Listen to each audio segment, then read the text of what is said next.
8 ফেব্ৰুৱাৰীত গৌৰৱ গগৈৰ পাকিস্তান লিংকৰ মহাবিস্ফোৰণ।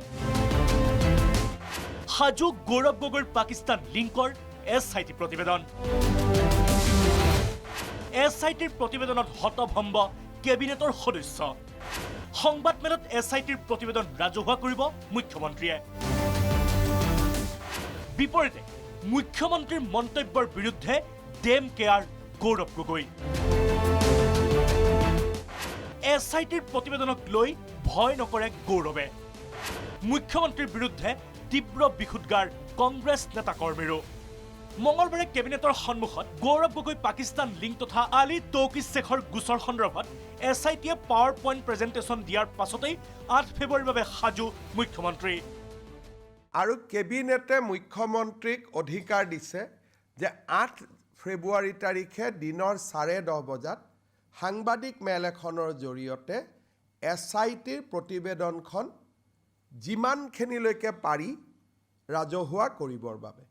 কেবিনেটত SITয়ে 3গৰাকী ব্যক্তিক প্ৰত্যক্ষ ৰূপে পাকিস্তানৰ লগত সম্পৰ্কৰ অভিযোগৰ প্ৰমাণ দিছে। আলী তৌকিৰ শেখ, সংসদগৰাকীৰ পত্নী এলিজাবেথ গগৈ আৰু গৌৰৱ গগৈ। আমি আজি অন্তত আমাৰ মুখ বাদ দিওঁ, আপোনালোকে ইমানখিনিতো তেওঁলোকে ক'ব বাকী মেম্বাৰখিনিয়ে যে তেওঁলোক যথেষ্ট আচৰিত হৈছে।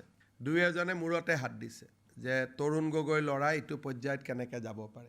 8 ফেব্ৰুৱাৰীত দিনৰ 10:30 বজাত SIT প্ৰতিবেদনৰ যিমানখিনি পাৰে ৰাজহুৱা কৰিব মুখ্যমন্ত্ৰীয়ে। 8 তাৰিখৰ পাছত ভাৰত চৰকাৰে আগবঢ়াই নিব বিষয়টো। কেছটো আমি ৰেজিষ্টাৰ কৰিছিলোঁ আলী তৌকিৰ শেখৰ ওপৰত আৰু কেছটোত আমি উইটনেছ হিচাপে এলিজাবেথ গগৈকো এক্সামিন কৰিছিলোঁ আৰু প্ৰায় 22-25জন লোকক আমি এক্সামিন কৰিছিলোঁ। কৰাৰ পিছত যিখিনি আমি তথ্য পালোঁ, তথ্যখিনিয়ে সন্দেহৰ আঙুলি আলী তৌকিৰৰ প্ৰতিটো আছেই, সন্দেহৰ আঙুলি এতিয়া এলিজাবেথ আৰু গৌৰৱ গগৈৰ ফালেও নিশ্চিতভাৱে গৈছে। 7 তাৰিখে কেবিনেটত সিদ্ধান্ত ল'ম যে ইয়াক ফাৰ্ডাৰ ইনকুৱাৰী অসম চৰকাৰে কৰিব, ফাৰ্ডাৰ ইনকুৱাৰী ভাৰত চৰকাৰে কৰিব নে আমি প্ৰধানমন্ত্ৰীক জনাম, তেখেতে বাকী যি সিদ্ধান্ত লৈ ল'ব। ফৰ্মেল ডিচিশ্যনটো আমি 7 তাৰিখে ল'ম। আজি মাত্ৰ কেবিনেটত আমাক প্ৰেজেণ্টেশ্যন এটা দিলে যে এইখিনি অভিযোগ। ঘৈণীয়েকো ব্ৰিটিছ, ল'ৰা ছোৱালীও ব্ৰিটিছ, আৰু ল'ৰা ছোৱালী দুয়োটাই মাইনৰ, বেচেৰাহঁতে গমেই নাপায় যে আমাক ব্ৰিটিছ বনাই দিলে। আজিলৈকেতো কৰা নাই আৰু উল্টাই মোকেই গালি পাৰি আছে। মুখ্যমন্ত্ৰীৰ মন্তব্য সন্দৰ্ভত তীব্ৰ প্ৰতিক্ৰিয়া গৌৰৱ গগৈৰ। 10 ছেপ্টেম্বৰৰ প্ৰতিবেদন মছলা লগাই 8 ফেব্ৰুৱাৰীত প্ৰকাশ কৰিব নেকি? ছেপ্টেম্বৰ ৰিপৰ্টটো এতিয়া 8 ফেব্ৰুৱাৰীত এতিয়া মুকলি কৰিব বিচাৰিছে নেকি, নে কিবা আকৌ তাত কিবা তেল মছলা আৰু সোমাই দিছে? মুখ্যমন্ত্ৰী মহোদয়ে অসমৰ ৰাইজক চিনি পোৱা নাই। মুখ্যমন্ত্ৰীয়ে ভাবে যে অসমৰ ৰাইজৰ বিবেক নাই। মুখ্যমন্ত্ৰীয়ে ভাবে যে অসমৰ ৰাইজক ৰাজনৈতিক জ্ঞান নাই, কিন্তু অসমৰ ৰাইজে চব কথা জানে। মুখ্যমন্ত্ৰী মোক চিনি পোৱা নাই।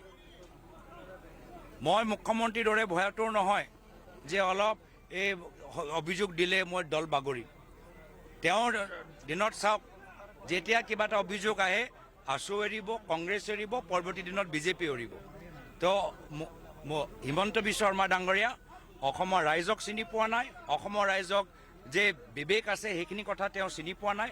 আৰু মোৰ যে আদৰ্শ মই প্ৰায়তঃ তৰুণ গগৈদেৱৰ পৰা শিকি আহিছোঁ সেইখিনিও কথা চিনি পোৱা নাই। হ'ব পাৰে এই যে 10 ছেপ্টেম্বৰ তেওঁ যে অলপ পাহৰি গ'ল, সেইকেইটা দিন যে আমি হুইজ হিমন্ত বিশ্ব শৰ্মা ডাঙৰীয়া কৈ আছোঁ যে হুইজ হিমন্ত বিশ্ব শৰ্মা ডাঙৰীয়া, কোন হয় হিমন্ত বিশ্ব শৰ্মা?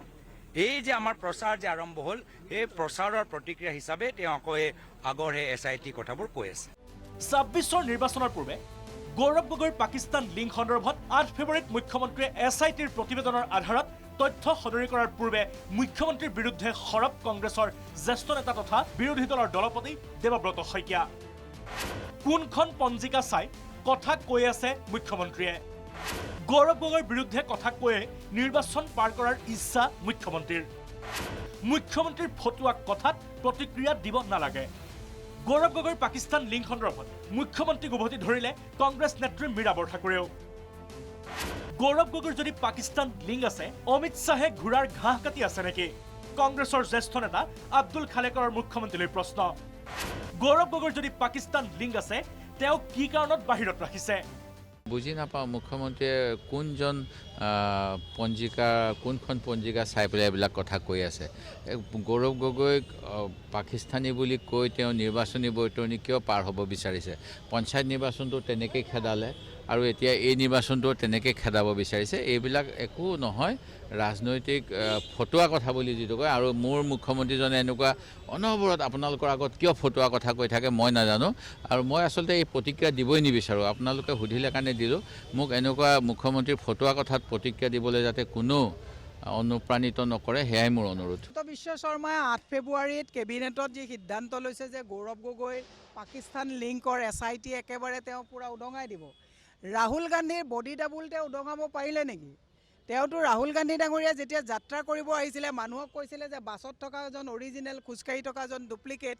বডি ডাবুল অসমৰ মানুহক মূৰ্খ আৰু বুৰ্বক সজাব বিচাৰিছে নেকি তেওঁ কি বুলি কথা ক'বলৈ আহিছে পাকিস্তানৰ লগত যদি গৌৰৱ গগৈৰ লিংক আছে অমিত শ্বাহে ঘোঁৰা ঘাঁহ কাটি আছে নেকি তাৰিখ ঘোষণা কৰা আজি মুখ্যমন্ত্ৰীৰ যিটো ভাষাত কথা কয় সেই ভাষাতে মই প্ৰশ্ন কৰিছোঁ যদি মুখ্যমন্ত্ৰী মহোদয় ভাবে যদি ভাৰত চৰকাৰৰ হাতত প্ৰমাণ আছে যে এটা পাকিস্তানৰ এজেণ্ট কি কাৰণত তাক বাহিৰত ৰাখিছে আজি নিৰ্বাচনৰ আগমুহূৰ্তত কি কাৰণত কৰিছে যে এটা ঢুৱলি কুঁৱলী পৰিৱেশ এটা সৃষ্টি কৰিবলৈ পূৰ্বে 10 ছেপ্টেম্বৰত গৌৰৱ গগৈৰ পাকিস্তান লিংকৰ তথ্য সদৰি কৰিম বুলি কোৱা মুখ্যমন্ত্ৰী এইবাৰ SITৰ প্ৰতিবেদন লৈ সাজু গৌৰৱ গগৈৰ বিৰুদ্ধে 26ৰ নিৰ্বাচনৰ পূৰ্বে এবাৰ APCCৰ সভাপতি গৌৰৱ গগৈৰ বিৰুদ্ধে 8 ফেব্ৰুৱাৰীত মুখ্যমন্ত্ৰীয়ে ব্যৱহাৰ কৰিবলৈ বিচৰা অস্ত্ৰই 26ৰ নিৰ্বাচনত কিমান প্ৰভাৱ পেলাব সেয়া সময়েহে ক'ব ব্যুৰ' ৰিপৰ্ট প্ৰাগ নিউজ